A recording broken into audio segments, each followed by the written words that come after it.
Greetings to everyone and thanks for this opportunity. The philosophers al-falāsifah in Ibn Taymīyah's Refutation of the logicians and their relation to Islamic studies. The paper presents the critique of the polymath Ibn Taymīyah in his book Refutation to Greek logicians. The paper consists of 3 parts. The first one, criticism of Greek and Muslim philosophy, falsafa. The second one, criticism of the philosophical understanding of divine affairs, al-ilahiyat. And the last one, philosophy and philosophers in actual Islamic studies. The philosophy and logic were known among Muslims after translation of Eastern Christians living between them, and their foundations are not found in the basic sources of Islamic knowledge, the Quran and the prophetic tradition or Sunnah. Reactions to Greek philosophy and logic among Muslim thinkers are truly diverse. On the one hand, there is an active reception of Al-Kindi, Al-Farabi, Ibn Sina, Al-Ghazali, and Ibn Rushd. And on the other hand, the critical reaction, Radd, to Aristotelian thought in general made by Ibn Taymīyah in his criticism presents a rebuttal parallel to the philosophers. Ibn Taymīyah's critique of philosophy is epistemological, legal, and social. In his book Refutation of the Logicians, Ar-Radd ala al-Mantiqiyin presents first his Islamic legal opinion on philosophy, second his epistemological and theological criteria for discerning the truth, al-haq, among social and religious groups, and the superiority of Muslims in understanding theological affairs from his stance. His critique of logic is clear from the beginning of his book by saying, "I always knew that the intelligent does not need Greek logic, and it does not benefit the clever." And he postulates that the logic's foundation are invalid to speak of divine or theological matters, al-ilahiyat. Ibn Taymīyah acknowledged that the rebuttal of logicians and philosophers must use their language, logatihim, and terms, istilahihim, even if such terms are not found in the Quranic text or in the prophetic tradition. To be able to refute them, Ibn Taymīyah criticized likewise divine knowledge, al-ilm al-ilahi, or theological knowledge of philosophers, also called by them supreme knowledge, al-ilm al-a'la, the first philosophy, al-falsafah al-ulya, the superior wisdom, al-hikmah al-ulya, or metaphysics, ma ba'da tabi'iyya, because it is not real or true knowledge of the creator, khaliq, or creation, makhluq. Ibn Taymīyah also criticized the ontological division between the possible being, mumkin, and the necessary being, wajib, of the philosopher Ibn Sina, and recognized that it is not an Aristotelian division of his followers. In his ontology, the Persian philosopher affirms the existence of the first cause, al-illatul ulla, al-ilah al-ulla, as the formal cause for the celestial movement. So, these mixtures of Islamic theology and Greek philosophy among Muslims carries to, according to Ibn Taymīyah, ignorance of the Islamic religion, Din al-Islam, a contradiction, at-tanaqud, and it is based only on opinions. Criticism of the philosophical understanding of divine affairs, al-ilahiyat. According to Ibn Taymīyah, Greek logicians and Muslim philosophers have left invalid foundations, usul fasida, in logical, natural, and divine affairs, al-ilahiyat, and their followers cannot recognize these invalid foundations, which cause among the Muslims the ruin, dalal, and the exit of faith truth, haqiqatul iman, to the point that they do not hear or reason, yaqilun. Such a ruin is because the human being possesses 2 forces for theological for theological knowledge, namely the strength of theoretical knowledge and that of the practical will, and both are necessary for the knowledge of God and for His worship. Because the knowledge of God, Ma'rifatullah, for Ibn Taymīyah is not only epistemological but ethical and legal, and therefore the theoretical knowledge of the divine must be joined to the virtuous works. So, their philosophy as a science of the divine without ethics is insufficient on its own. To prove the ruin of Muslim philosophers, Ibn Taymīyah quotes the opinion of Al-Ghazali on one of the science among the Greeks, that of divine affairs, which is among the true sciences without any benefit, and says, we take refuge in God of the knowledge without benefit and of false assumptions without certainty about the philosophical knowledge of divine affairs. According to Ibn Taymīyah, Aristotle and his followers, on the one hand, treat very little the divine affairs, but most of what they have said was wrong.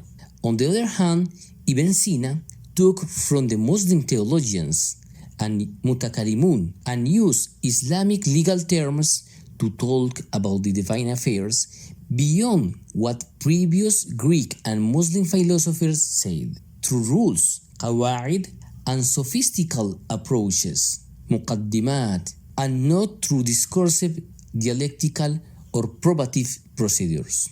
Therefore, the Muslim philosophers are, in the words of Ibn Taymīyah, the most ignorant of God, and propose that if Aristotle, their first master, al-Mu'allim al-Awwal, studied their words, he would conclude that they ignore the divine affairs compared to what has been revealed to the prophets, Anbiya. Philosophy and philosophers in actual Islamic studies.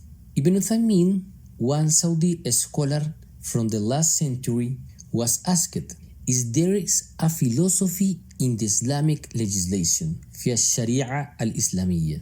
And what is the answer to those who said it exists? It is permissible for the student of Islam to study it and to dip in it. The Sheikh replied, philosophy is an independent Greek research path. Anyone who delves into it leads him to take reason as a criterion, tahkim al-aql, and leads to a refutation, radd, of what has been revealed in God's book and His Prophet Sunnah.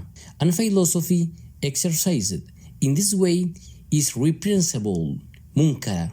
It is not allowed, la yajuz, to try it or to enter ad-dukhul in it. While philosophy in the sense of wisdom, al-hikmah, is found in Islamic legislation, al-sharia al-islamiyya. And Islamic legislation is completely built on wisdom. But we should not say that the Islamic wisdom, al-hikmah al-shari'iyya, is a philosophy, since this is a Greek word. But we should say that Islamic wisdom, it is a wisdom, and there is nothing in Islamic legislation without being causally related to wisdom. Ibn Uthaymeen calls philosophy research, bahth, not science, ilm. And there is a difference between philosophy, which is beneficial because it is Islamic wisdom, and that one which in no way could be beneficial because it contradicts the Islamic tradition, hence its prohibition. Therefore, Ibn Uthaymeen's position is an intermediate position that allows philosophy according to its Islamic understanding and utility in accordance with its Greek etymological sense. For many Muslim scholars, so far, philosophy in itself is forbidden. So, philosophers are not welcome in Islamic studies unless they can help Muslims to refute philosophy, and because methodologies such as the use of Aristotelian logic and heterodox beliefs that they propose lead to a deviation or a denial of the beliefs of Islamic theology within the frame of Islamic studies. When al-Fawzan was asked about his Islamic legal verdict, hukum, on learning the science of philosophy, ta'allum ilm al-falsafa, and what are the beliefs, mu'taqad, of the philosophers, falāsifah, he replied twice. Philosophy learning is not allowed, la yajuz. Philosophy learning is not allowed, la yajuz. Islamic legislation, as-sharia, thanks to God, is complete and sufficient, so we don't need philosophy except for the refutation, ar-radd, of the philosophers. Because to refute them, you must learn what philosophy is. Thus, Islamic studies present Islam as enough for the understanding and application of Islamic law. Likewise, al-Fawzan was asked about the Islamic legal verdict, hukum, of learning the science of philosophy, and about reading the books of theological science, قراءة كتب أهل الكلام, since some of Ibn Taymīyah's books are not understood لا تفهم other than by reading such philosophical books. Since he used the terms of the philosophers, مصطلحات al-falāsifah, to which he replied, al-Fawzan, Shaykh al-Islam Ibn Taymīyah learned logic, al-mantiq, and those matters to refute the philosophers. So, if you have the ability, isti'dad, like Shaykh al-Islam or other great scholars, to read and criticize such books is a good thing. طيب. But if you are only a beginner, mubtadi, weak, da'if, and poor, miskin, in Islamic science, then, on the contrary, you could be influenced by what you read and possibly believe that such books are correct. Then it is not allowed to read or study them, and it is wrong. So the rejection of philosophy begins with the prohibition of its learning, consultation, and reading, with the exception of seeking the understanding of the medieval refutations of philosophy and the possession of a strong knowledge in Islamic science. Even the Muslim scholar Ibn Jibreen mentions the discussions between medieval philosophers as an example of a deviation from orthodox Islamic theology. The question, what is the Islamic verdict on learning philosophy, and what is the Islamic verdict on his teaching? The answer of Ibn Jibreen: philosophy deals with occult and metaphysical science, ulum khafiyya wa ghaybiyya, initiated by heterodox theologians, al-mutakallimun, and that increase their derivations and cause doubts and confusion, ash-shaq wal-hira. In many of them, Al-Ghazali refuted them in his book The Destruction of the Philosophers, but Ibn Rushd defended them and tasara lahum and responded to Al-Ghazali with his book The Destruction of Destruction. So Ibn Jibreen said, we advise moving away of the books from the books of philosophers, whether ancient or modern, because like the science of heterodox theology, ilm al-kalam, they are a waste of time and are a cause of doubt and deviation, al-inhiraf. At the same time, Ibn Jibreen said about this question, what is the verdict of the Islamic legislation on learning the science of philosophy? So his answer is, there is no doubt that philosophy is a foreign science, gharib, to Islam, since it was taken from the science of the Christian and Nasara and from other peoples. And among the ancients, the philosopher Aristo is considered among the philosophers the first master, al-Mu'allim al-Awwal, and his disciples have been called philosophers of the divine affairs, falāsifah al-ilahiyun. Then, philosophy spread among many of the Muslims, and some of them are famous in their research, like Ibn Sina and al-Farabi.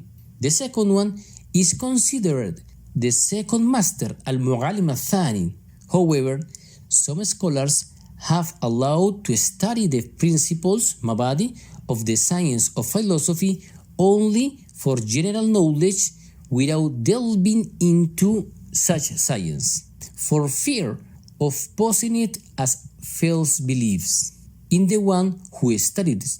Thus, philosophy is not a part of the Islamic science, but of the science among Christians. So, its influence can be harmful to the Muslim in modern Islamic studies. Let's hear some conclusions. Ibn Taymīyah's criticism of the Greek and Muslim philosophies focuses on a philosophical understanding of divine or theological affairs, and aims to show that both Greek and Muslim logicians and philosophers are further away from the truth than Jews, Christians, and idolaters, and more misplaced than pre-Islam Arab idolaters because of their theories. Ibn Taymīyah makes an epistemological critique of philosophy and presents it as insufficient for the theological understanding of Islamic beliefs, and sometimes as a denial of them, or a way to stop believing.